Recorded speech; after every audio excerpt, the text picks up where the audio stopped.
All right, we're back for another Monday. Coach Schuman and Mike Farrell. I think it says we're talking about preseason polls, but we're I not. know. I actually, yeah, no, because I put the title in. It's all right. That'll be a couple weeks. It's We're it's talking bait Malachi and switch, Nelson bait and switch. today. Yeah, Yeah, get him in. But Malachi Nelson's a juicier topic, anyways, with his visit to Texas A&M. So, but obviously the promo first. What was I doing? I was talking to the father of a 6'6", 215-pound lefty quarterback from North Carolina, struggling to get offers. Was on the radar early as an eighth grader, sort of fell off a little bit. Um, and just his dad is in another business that I might be a part of, and we were just talking about how difficult it is for quarterbacks, difficult it is for lefty quarterbacks, difficult it is for any quarterbacks to get that attention. And our guy Carson Kruger just got an offer from Drake, I think it was. Drake, that's you correct. know. And so I was telling him, I said, listen, the son wants to play at a big school, and he's trying to get preferred walk-on offers. And I told him, I said, it's a different world now with FCS. You can go FCS. And if you do well there, then you can transfer. And especially with unlimited transfers now and all that other stuff. So there's still this mindset that you have to get the big FBS offer. You have to get the preferred walk-on. If you can't get that, the Kyle Trasks of the world, who was a backup to De'Ara King in Texas, and he ended up getting a scholarship offer for Florida. They don't exist anymore. And he was a scholarship kid. And way back in the day when Doug Flutie went from fifth string to first string at BC, that doesn't happen anymore. Kruger mentioned a long time ago, he's trying to get a Texas preferred walk-on offer. And I'm like, okay. But I thought to myself, well, why? They're trying to take care of Hudson Card and get him to not transfer. They've got the kid from California.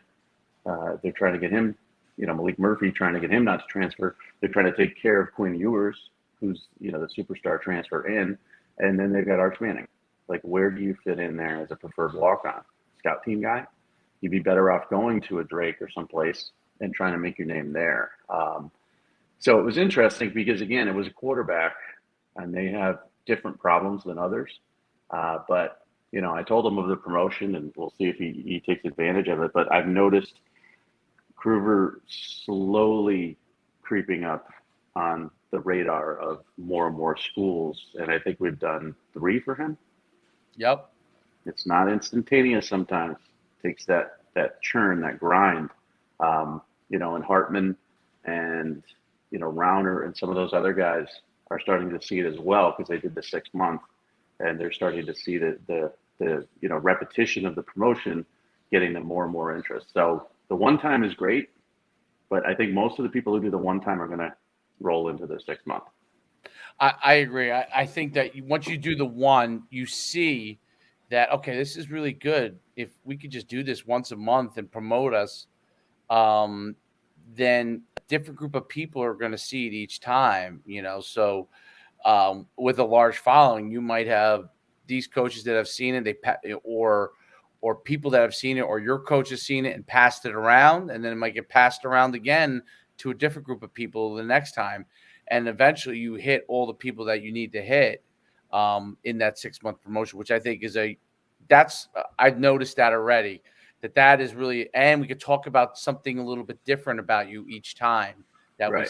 You talk about it's going to really be amazing when you get in the season, right? Because you could actually literally, if you wanted us to do it and you were nailing games each week, we could point out things each week, literally, that is different. But absolutely once a month, throughout the season, the things that you've shown in those 3 or 4 games in that month.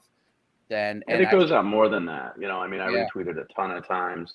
I've done sometimes 2 in a month just Yep. because, like Hartman sends me new stuff, or Kruger will send me new stuff.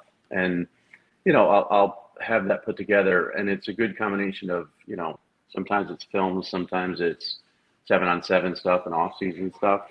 And as the season starts, we're going to start seeing a little bit more interest in general We have a lot of interest on our accounts in the off season, but it just gets crazy once the season starts. So but that was interesting to hear from another, because I don't talk to quarterback dads. I just don't, because the most of the ones I've dealt with are the Kyler Murrays and Caleb Williams, parents, and I just Bryce Young. I avoid them like the plague because their kids are great and they're choosing between multiple scholarship offers and they're going to be millionaires and all that stuff. So to talk to the parents of a struggling quarterback who's trying to get attention and it's 2023, and what do I tell him versus prefer walk on versus FCS, and it's a different level of trying to get that attention. I still say the biggest benefit you're going to get from this is the younger kids. I agree. And it could end up being a situation where, you got an 8th grader and he does a 6-month, and then as a 9th grader, he's going to have to do another 6-month, or he has to do the year. And it's an investment. But, if you get that financial aid or scholarship or whatever, the investment pays off. But I still think getting ahead of it is the smart thing to do. But if you weren't able to do that, or this wasn't available, obviously, 3 months ago, take advantage of it now if you're in 2023, 2024 trying to get there. But the earlier, the better. You got to get out there. There's no doubt about it. I've seen just with Marshallek that he's getting attention already. And, yes, and he's a young kid and he's getting a lot of attention. And he was a one. He was a one. He was a one. Now he's going to he'll end up doing, the large, but that's an example. If he gets on it and he's on it, over the next couple of years with us, I mean, obviously you have to be good. If you're not good, it doesn't matter. He's good. So he's getting ahead of it, and that's going to give him an advantage because I think, and I mean, this is my speculation. You would know better than me on some of this stuff, but, there's by us going and pointing these things out, if I'm a college coach and I'm seeing this over and over again, we're just saying now we're like cutting through the chase. You don't even have, you could look at exactly what we're talking about and say, oh, I agree with Mike and Dave, or I don't agree with them, but you're cutting right through it. So if you say like, this looks really good, or this really looks really good about a player, comes across a coach, he watched that film, he can immediately say, do I see what Mike and Dave see? Oh, if I do, this is a kid I might be interested in, or I disagree with him. But it cuts through it versus them having to go through all, everything. Every 3 weeks when you send them something new, they got to go through the whole thing again, watch that.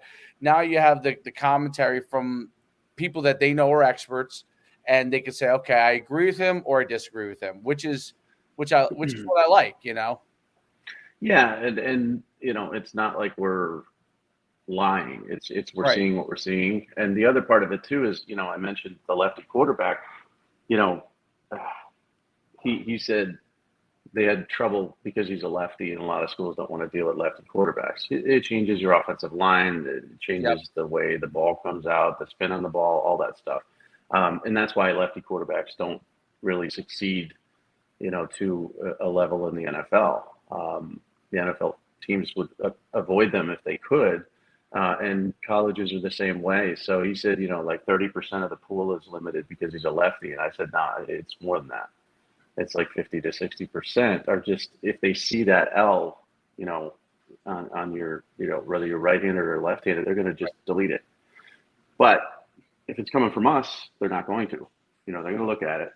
Now, again, they may not want a lefty quarterback. They may not want a short cornerback. They may not want, a 360-pound offensive lineman. It depends on what they like, but they're going to look at it.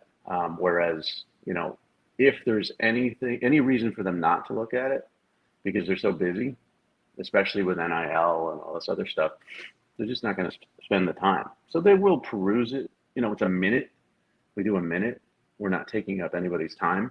And they will look at it for a minute. So that's why I think it's like the sweet spot. It's like you're getting it from people that they're going to pay attention to, and it's not long. A 7-minute highlight film, they're going to watch the first 4 plays anyways. So there's no point sending that off. If they even watch it, they'll most likely delete it. So it just gives you that little extra boost.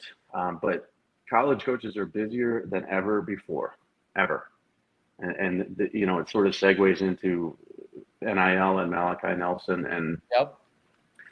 the presentations that they make and have to make and talk about, it used to be, what can your school do for me from an educational standpoint and from a football standpoint? Now it's, what can your school do for me from educational standpoint, football standpoint, NFL development standpoint, which has always been there. And currently, how can I make money? And that's not every kid. There's a lot of, Malachi Nelson is the number one player in the country to me. Okay, ESPN just made him number one. They dropped Arch Manning to number two, which I wasn't impressed with. I'm like, Arch Manning probably number 70 to 80, but two is a start. And I'm not against Arch Manning. I'm just saying, right. At least ESPN saw that Malachi Nelson's better. I mean, Dante Moore's better, and maybe they'll get to that point. 24/7 on three rivals, they still got Arch at number one. But Malachi is the number one player in the country to me. He's from Los Al. He committed to Lincoln Riley at Oklahoma. Lincoln Riley went to USC. He committed to Lincoln Riley at USC.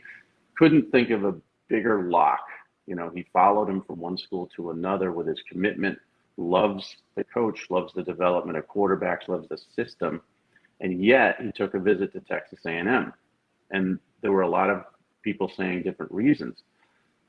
Zachariah Branch, Makai Lemon, two of the kids that are in the USC class were supposed to be visiting as well. One's his teammate, one's his friend. He was going there to save them, from going to A&M. That's not true. They didn't even take the visit. He was going there for fun. No, he's not going to go to College Station to have fun. Not in July. I've been there. It's fine. Nice. It's nice. But, it's nice. Well, listen, Hawaii, Bahamas. Yeah, exactly. And then it's NIL. And I'm like, this kid is already a millionaire. And people don't understand it. He is already a millionaire. Now, he's going to get money at USC. He's going to get money at Texas A&M. It's part of the process, and it's important to him. But this was enthralled by the 2023 recruiting class that Nick Saban said Jimbo bought. And the fact that the one thing that they seem to be missing is a quarterback to get to the national championship. So that's why he took the visit. Now, people will say, you're full of it. NIL's it. This is a money thing. He's going there to raise his value at USC and get the bidding going and all that stuff. Maybe. That's not what I've been told. But I do know that this kid has enough money already right now, and he's going to make enough money where I don't think that's the ultimate factor in his decision.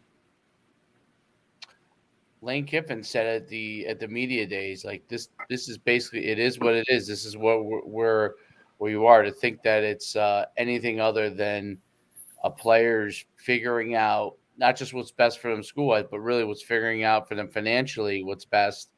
If to think that doesn't weigh in a decision is, to me, completely ludicrous. If I could choose all these powerhouse programs, right? They're all great programs. I'm potentially an NFL player, and I'm choosing between all what you would argue are elite coaches too, right? So they're all elite coaches. They have slightly different systems, which is obviously an important part of the playing side of it, but they're all elite coaches, right? And when you're making that decision, and if one financially, from whatever reason with the NIL contract, is sweeter in the pot, and it may not just be money, by the way, like we always talk about money, but it may be things you're getting too, right? Mm-hmm. So the value could be things.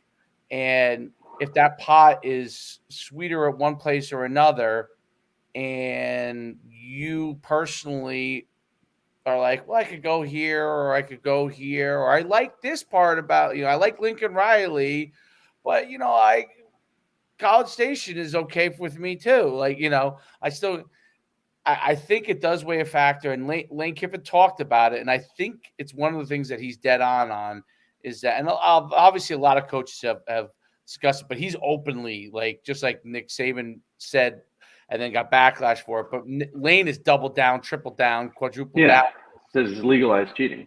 Yeah, he says legalize cheating, and I think this is one area he's 100% right on. I don't know how I feel about it yet, like because it's so new. Like, there's something about it that tells me that it could cause issues, but none of us really know. It hasn't been enough years in to know if that's going to cause issues or not. But it's the part about the money not being a factor. Like, I just think it's naive for people to say that money is not a factor in a decision. And I'm going to say it even so far as this. Like, let's say someone was offering me 1.5 million versus 2 million. People who don't have that level of money think, well, what's the difference? 1.5 million or $2 million, right? Well, if you have a family, meaning parents in most of these kids' cases, not, I mean, most of them don't have kids, but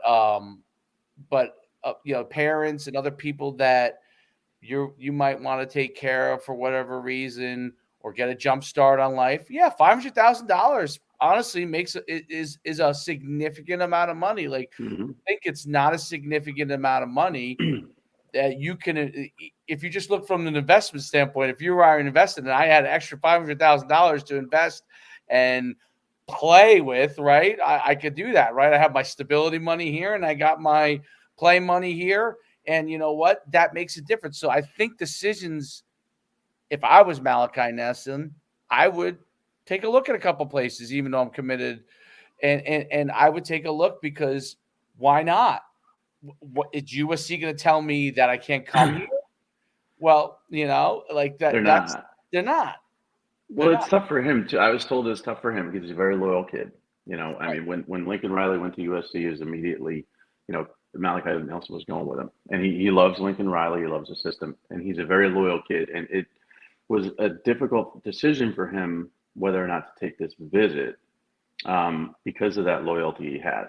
So it was a tough conversation for him to have with USC, saying, "I'm going to check this out." But what I was told by someone close to him is that he would have kicked himself if he didn't, because why not? As you said, you just don't know. You don't know what you're missing unless you see it. So he went, he saw it, he liked it. He liked it a lot. And people say, well, why would you want to play for Jimbo Fisher? He's a horrible quarterback coach. I'm like, are you guys nuts? Kellen Mond was a third rounder, and maybe he didn't develop as much as I expected him to. I thought he was going to be a Deshaun Watson level player. And they had quarterback problems last year. But this guy has also he's put 4 players in the first round of the NFL draft. Jameis Winston went number 1 overall. He's not, he's not chopped liver when it comes to quarterback development. Just because he's very animated with his quarterbacks and he yells at them between every play, and people think that's like kind of weird and showboaty and annoying. He is really good with quarterbacks. And Riley has put his share, obviously, Kyler Murray and Baker Mayfield into the NFL as well. And Jalen Hurts, where you can argue, was his development as a passer at Alabama or Oklahoma, probably Oklahoma. Right. But it's not like he's going to see a guy who's a slouch. It's not like he's going to see a program. Now what happens is once you do this, once you make that decision that this is a business decision, I get one shot at this out of high school. Yeah, the portal's out there, but I get one shot at this out of high school. You visit a place, it opens your eyes, then you think about visiting other places. And that's what's going to be intriguing to me. USC has to sort of re-recruit him. They have to show him the love when he comes back. But there's other schools, and I don't have those schools. I wasn't given the names of those schools that he's thinking about visiting.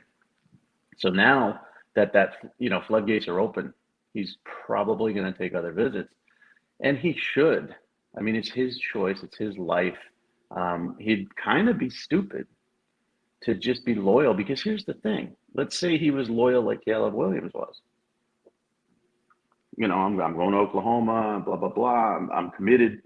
Well, Lincoln Riley bolted, and Caleb Williams had to leave. Coaches can leave at any time. Just because Lincoln Riley just signed this mega deal with USC doesn't mean that the Dallas Cowboys call him next year and he's not gone. So you have to take care of yourself. You have to do what's right for you. And that's what Nelson's doing. And this is a real threat to USC. Texas A&M, I didn't think it was. I thought this, for all the different reasons that I heard, was just a visit. It wasn't. This was a business trip, and he had his head turned. So now it's on. Now it's on. I really think loyalty, and this is an interesting, and I've shifted my mindset in this. I was like, I don't understand, someone like you should, stick it out and all those kind of things. That's always how I was. But with respect to that, coaches can go around to different places, and they should take advantage of their opportunities as well, in my opinion. Right? These things come around sometimes once.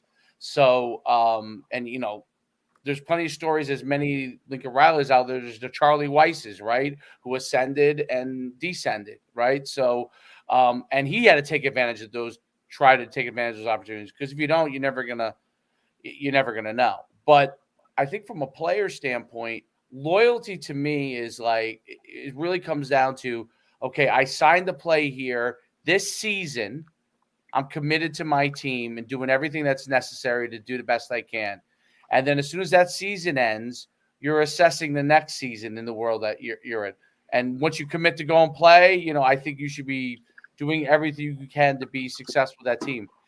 Now, in the old days, obviously, those were 4 and sometimes 5-year commitments, right? That people were basically investing in. But since it's a two-way street, in part of that two-way street, I think you should have loyalty. Once you've decided, I'm going here and I'm going to play this season here, Mm-hmm. and that's what I'm going to do. I think you shouldn't be looking over your shoulder until that season ends. But then the next season, you have to kind of continuously assess things, because your coaches are assessing things every year. You Yeah. know, and Nick Saban obviously has been in one place for a long time, so you can increase your loyalty levels, I think, as you were at places where they've had more stability. But if you're at a place that has not yet had stability, you've kind of got to assess it on a year-to-year basis. And as places stability grows, well, maybe your loyalty levels, if you go to a place, can increase. Yeah, and so two players come to mind when you mention that have bad reputations currently. One is Spencer Rattler, who came out of high school very brash and that whole documentary, and he looked like just a diva, and he kind of was, and maybe still is. But what he did last year at Oklahoma is he went out there, for his team, preseason expectations that the Heisman number one pick, all that stuff, got benched. Okay. Who didn't play well, got benched. Caleb Williams was the guy. Didn't jump in the transfer portal that day. Didn't leave the team that day. In fact, came into a game in relief of Caleb Williams, who was struggling. Didn't play great, but still was there as a backup. Then waited till the season ended and then decided to go into the portal and find a new home. And now he's going to South Carolina. He's there now. And he's going to play for them this season.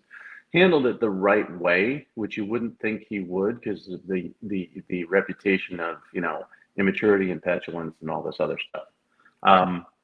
Jordan Addison is a kid who was at Pitt, and he gave it everything he had for 2 years at Pitt. And last season, he was the Blintnikoff winner, and he and Kenny Pickett put up crazy numbers.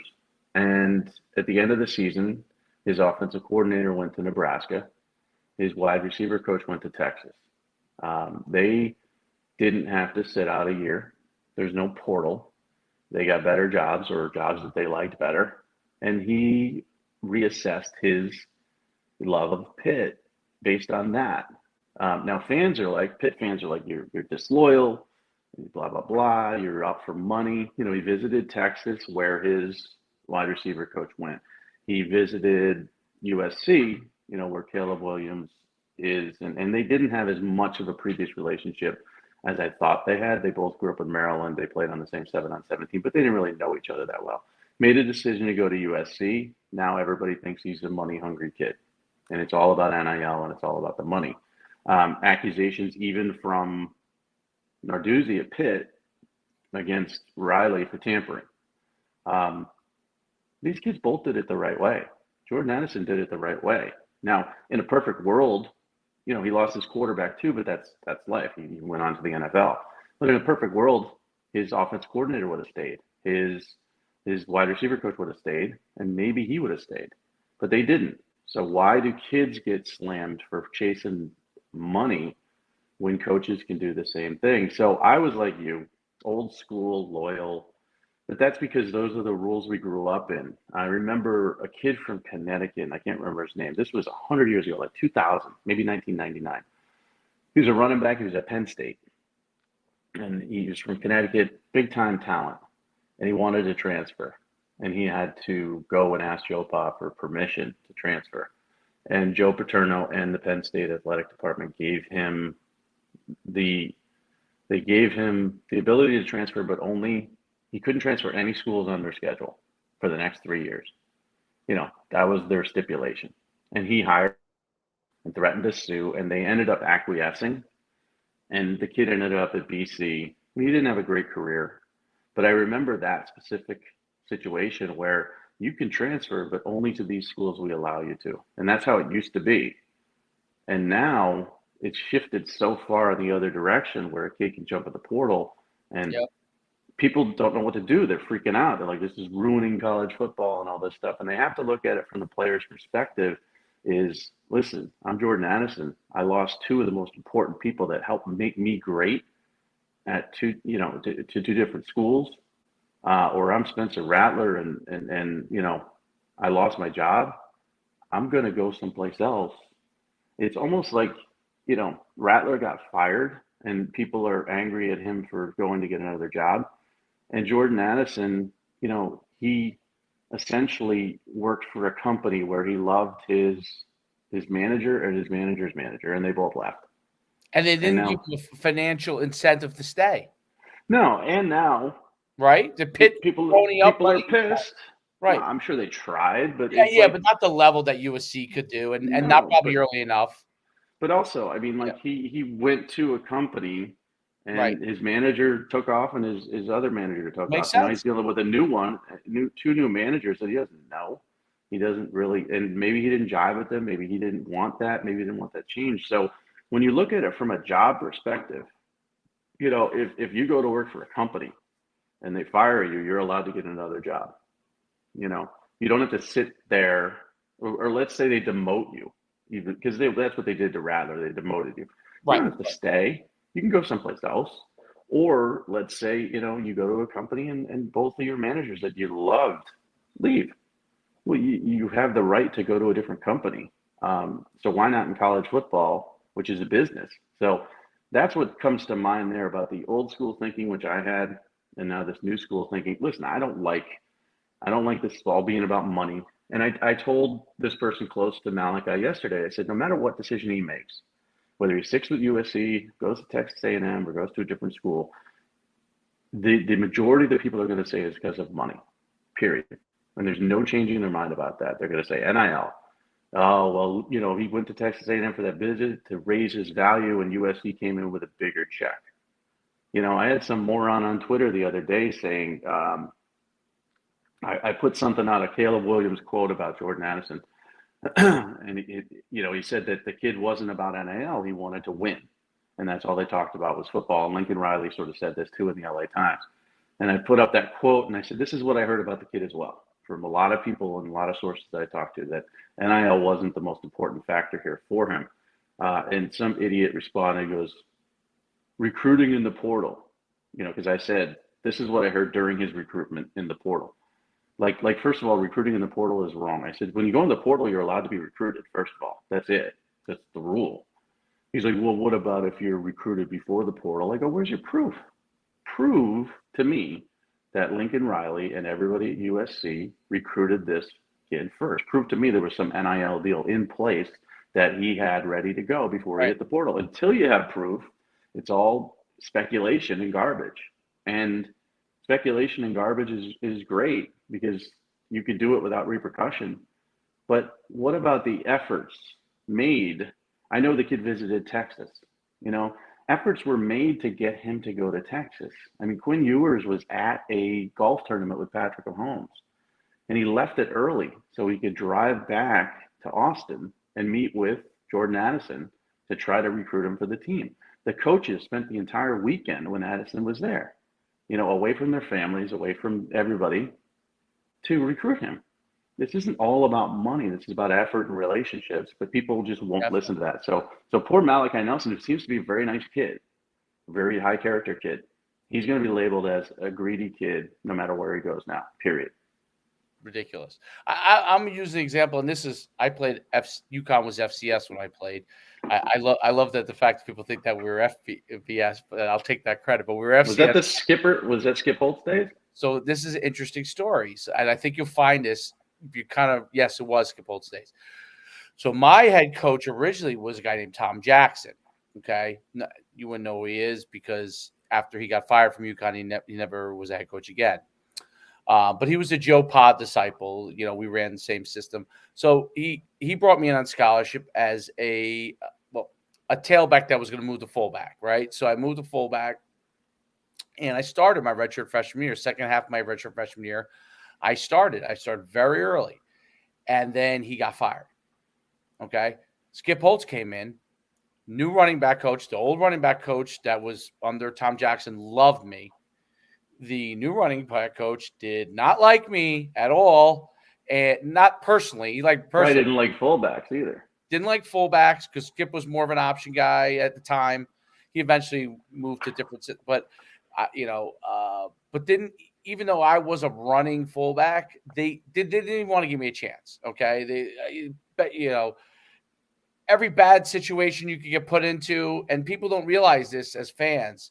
Coaches can put you in bad situations that don't make you look as good. So, and coaches can put you in good situations that make you look better. And football is subjective from that standpoint.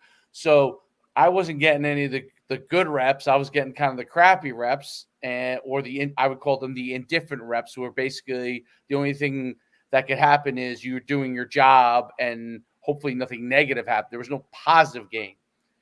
And all of a sudden, I started moving down the depth chart below guys that I was definitely thought I was better than. Skip Holtz said to me after a spring ball, I had an injury. I had to sit out a season. And I came back, and I said, listen, you're just burying me down the depth chart here. I said, move me to another position. Now, I didn't have the option I could have transferred somewhere else, but I would have had to go through that whole process, right? And sit out a year. How to sit out, right? Luckily, he moved me to linebacker, and he gave me an opportunity, and I ended up starting at linebacker. But that is to me a difficult, road, and that's hard for a lot of kids to be able to do that. And I used a counter story, which was my roommate, who was a quarterback, had gone to Bergen Catholic High School. He was the starter from his true freshman year under Tom Jackson, right from the get-go. 2 years started immediately, 6'5". You may know the name if I said it to you, but I'll just leave his name out of it for now. But he's 6'5", 215, huge guy.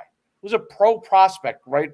Even though it was FCS, as soon as he started, he was now already a pro prospect. And he started for 2 years. Tom Jackson got fired. Skip Holtz, one of the guy that ran more. He didn't, even though he could run straight ahead, but he wasn't like, a runner. He was a passer. And they didn't jive on anything. He lost the guy who loved him, his offensive coordinator and quarterbacks coach was gone. Now he had no one in his corner. And then he slowly went down the depth chart. And other guys emerged that were more Skip guys that he brought in. Now, his story ended sadly in a sense that he never got to play quarterback after that. Those 2 years, he lost his job and went from a guy who was a pro prospect to couldn't start at his college team. He would have been a perfect person to transfer to another program without having to sit out, the right fit for him, and he would have started immediately at whatever the other place would be that would have been the right fit. And that's why I think people should not be judging players as harsh, because I think about those two. I was lucky enough that it worked out for me. The other person who was a bigger prospect than me was the number one prospect in our class, started out at the top of the top and didn't even get to play. I think they were playing him at tight end or now a receiver his last year, just because, it was like, boy, you really crapped on this kid. You know what I'm saying? And I don't blame Skip either. Even though obviously his family was very upset with Skip, but I don't blame Skip either because Skip had his preferences, right? So that's why kids have to be allowed to go if they need to, just like coaches can go if they need to, because it's not only about like, is this person good enough or not? Sometimes it's like, I prefer this type of quarterback, this type of fullback, and this person who was starting before does not fit with what I do. It's not his ability, it's the fit. And you're not going to get a chance. And what you said, we talked about the walk-on like situation thing.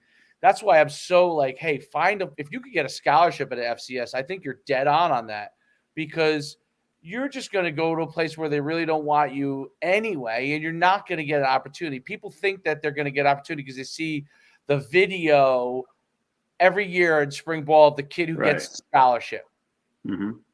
The And one kid. I can tell you at FCS even, there was one person a year. This was FCS in the 90s when you probably had a chance to really get an opportunity. We would have one kid every year who would get that scholarship thing. It wasn't like 10 of them. It'd be one guy that somehow proved himself. I mean, out of 100 people, well, out of 50 walk-ons or whatever that are there, one guy each year. You know, we used to have the back locker room it used to be the walk-on locker room. And we used to say, like, that locker room, there would be a kid that would be in there. There would be kids that would be there for 2 weeks. I never saw them again. Like, the walk-on thing just turned over so much.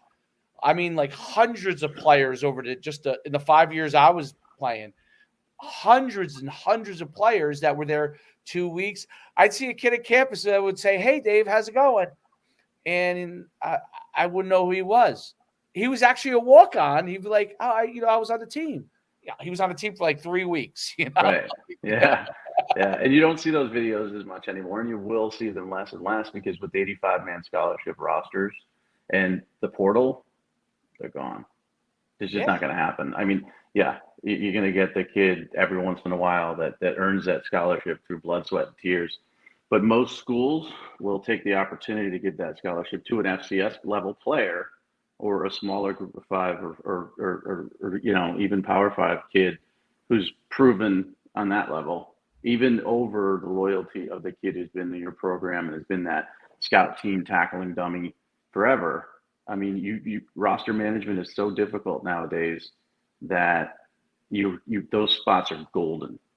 So you can give that scholarship to that kid, or now that kid, if he doesn't get that scholarship, can jump in the portal and get a scholarship someplace else. So, the unlimited transfers is a little bit wonky. That's what they're going to vote on in August. And the windows are a little bit off, but overall, Ryan Mallett comes to mind when you mentioned the big, strong quarterback with the big arm, and he committed to Michigan, and then Rich Rodriguez came in, and there was no chance for Ryan Mallett was ever going to be a fit for what he did, and he ended up transferred to Arkansas and had a great career. And Denard Robinson ended up being the quarterback at Michigan. There was just no chance. There was no fit, and it wasn't Ryan Mallett's fault. He committed to a program that was pro style and loved 6'5", 240-pound quarterbacks with a cannon arm. But the coach didn't, and he came in. So he had to sit out a year. This was way back. Yeah.